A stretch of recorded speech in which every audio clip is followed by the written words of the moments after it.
ಚಿಕ್ಕಮಗಳೂರಿನ ತಾಲೂಕು ಆಸ್ಪತ್ರೆಯಲ್ಲಿ ಒಬ್ಬ ಡಾಕ್ಟರು ಕೂಡ ಇಲ್ಲದಂತಹ ಪರಿಸ್ಥಿತಿ. ರೋಗಿಗಳಂತೂ ಪರದಾಡಿ ಹೋದ್ರು.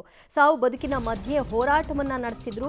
ಆಸ್ಪತ್ರೆಯಲ್ಲಿ ವೈದ್ಯರು ಮಾತ್ರ ಕಾಣಲೇ ಇಲ್ಲ. ಆಸ್ಪತ್ರೆ ಬಂದು ಸಾವನ್ನಪ್ಪಿದ ವ್ಯಕ್ತಿಯ ಮರಣೋತ್ತರ ಪರೀಕ್ಷೆಗೆ ಡಾಕ್ಟರ್ ಇಲ್ಲ.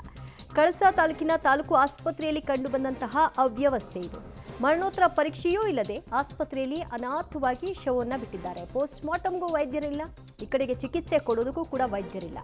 ವೈದ್ಯರಿಗೆ ಕಾದು ಕಾದು ಮೃತದೇಹವನ್ನ ಕುಟುಂಬಸ್ಥರು ತೆಗೆದುಕೊಂಡು ಹೋಗಿದ್ದಾರೆ.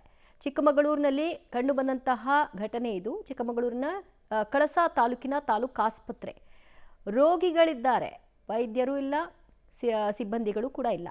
ಕೇಳಿದ್ರೆ ಈಗ ಬರ್ತಾರೆ ಆಗ ಬರ್ತಾರೆ ಅಂತ ಹೇಳೋದೇ ಆಗೋಗಿದೆ.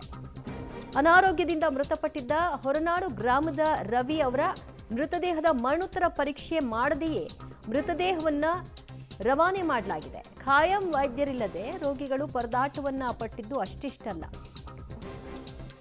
ಶಾಸಕಿ ನಯನಾ ಮೋಟಮ್ಮ ಗಮನಕ್ಕೆ ತಂದರೂ ಕೂಡ ಏನು ಪ್ರಯೋಜನ ಇಲ್ಲ. ಹೆರಿಗೆಗೆ ಬಂದವರು ಆಸ್ಪತ್ರೆಯಲ್ಲಿ ವೈದ್ಯರಿಲ್ಲ ಅಂತ ಗೋಳಾಡ್ತಿದ್ದಾರೆ. ಒಂದು ಕಡೆ ಅನಾರೋಗ್ಯದ ಹಿನ್ನೆಲೆಯಲ್ಲಿ ಆಸ್ಪತ್ರೆಗೆ ಬಂದರೂ ಕೂಡ ವೈದ್ಯರಿಲ್ಲ, ಕಾಯಬೇಕು, ಅವ್ರು ಬಂದಾಗ ಸೇವೆ.